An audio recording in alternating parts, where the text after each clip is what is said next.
வணக்கம். முருகன், திருநெல்வேலி.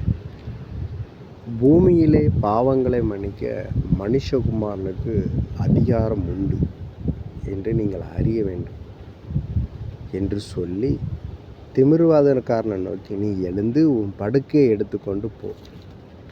உடனே அவன் எழுந்து தன் வீட்டுக்கு போனான். ஜனங்கள் அதை கண்டு ஆச்சரியப்பட்டு, மனுஷனுக்கு இப்படிப்பட்ட அதிகாரத்தை கொடுத்தராகிய கடவுளுக்கு மகிமைப்படுத்தினார்கள் அப்படின்னு ஒரு வேத வசனம். என்ன சொல்கிறாங்கன்னா, பூமியில் நம்ம வாழ்கிற இந்த ப்ரெசண்ட் லைஃப்பில் மனுஷனுக்கு ஒரு அதிகாரம் கொடுத்துருக்கான். எப்பேற்பட்ட அதிகாரம் அப்படின்னா, ஒருத்தன் உடம்பு சரியில்லாமல் படுத்திருக்கிறான்,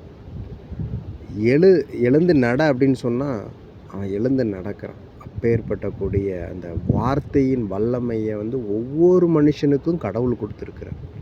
அந்த அதிகாரத்தை கொடுத்துருக்கிறார். அதை நீங்கள் பயன்படுத்துங்க அப்படின்னு சொல்கிறேன்.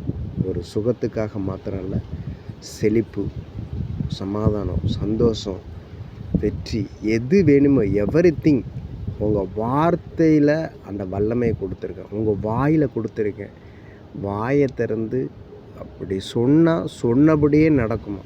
அப்பேற்பட்ட அதிகாரத்தை கடவுள் ஒவ்வொரு மனுஷனுக்கும் தன் வாயில், தன் நாக்கில் கொடுத்துருக்கிறார். அதை பயன்படுத்துங்க. வெற்றிக்காக, சுகத்துக்காக, சமாதானத்துக்காக, செழிப்புக்காக.